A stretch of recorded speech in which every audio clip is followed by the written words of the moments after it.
लोकसभा और विधानसभा में महिलाओं को 33% आरक्षण देने वाला नारी शक्ति वंदन विधेयक संसद में विपक्ष ने के असहयोग के चलते पारित नहीं हो सका, जिससे बीजेपी और महिलाओं में भारी आक्रोश देखने को मिल रहा है। इस क्रम में दक्षिणी दिल्ली से सांसद रामवीर सिंह बिदूड़ी ने प्रेस कॉन्फ्रेंस कर विपक्ष पर और विशेषकर कांग्रेस पर तीखा हमला बोला है। बिदूड़ी ने आरोप लगाया है कि कांग्रेस हमेशा जनहितकारी फैसलों का विरोध करती है।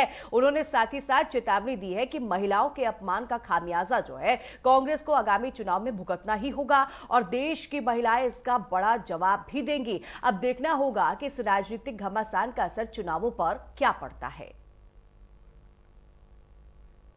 तरफ से या पंचायतें हैं उसमें 50% आरक्षण महिलाओं को मिल गया है और देश की पार्लियामेंट में भी महिलाओं को 33% आरक्षण मिल जाए।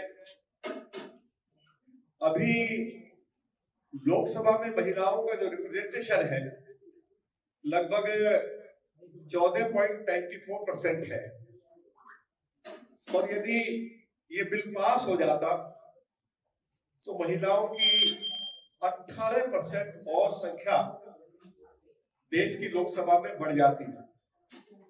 हमें इस बात की भी खुशी है और हम मोदी जी के प्रति आभार व्यक्त करना चाहते हैं कि जब 26 जनवरी को परेड निकलती है तो उसका नेतृत्व भी एक महिला नेत्री करती है।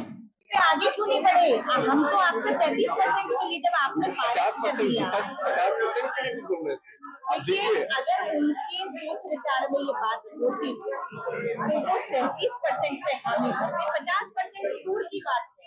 और जबकि प्रधानमंत्री जी ने यह तक कह दिया कि आप लीजिए इसका क्रेडिट, हम इसका क्रेडिट आपको देने के लिए तैयार हैं। जब आपको निष्पक्षता से ये बात कह दी, केरल के मंच से जब चुनाव रैली में गए थे तब उन्होंने इस चीज की रिक्वेस्ट करी कि आप अनअपोज्ड महिलाओं का स्वागत कीजिए। सोचिए, जब 33% के इम्प्लीमेंटेशन के साथ महिलाएं पार्लियामेंट में विधानसभा में बैठती हुई दिखती, किस प्रकार से इस पार्लियामेंट का और विधानसभा का जो युग है, इस देश की गति 2047 के विकसित भारत में महिलाओं का कितना बड़ा योगदान होने वाला था।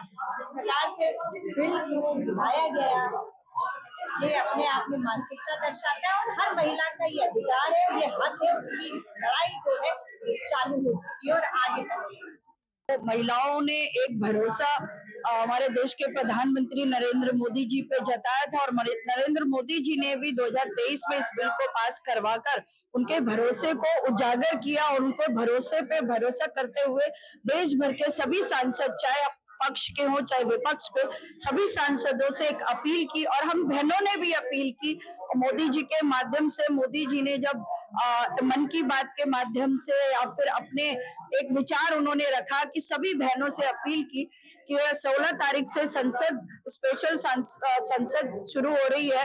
इस बिल को लेके सभी बहनों ने अपने अपने सांसदों से स्पेशली उन्हें अच्छे से तिलक करके उनको भरोसा देके कि आप हमारी लड़ाई लड़ने जा रहे हैं और हम सभी बहनें आपके साथ हैं, इस आश्वासन के साथ सदन के अंदर भेजा और पक्ष के अंदर एनडीए के सारे सांसदों ने इस बिल को पास करने में अपना समर्थन दिया, लेकिन एनडीए गठबंधन के सभी सांसदों ने इसका विरोध किया।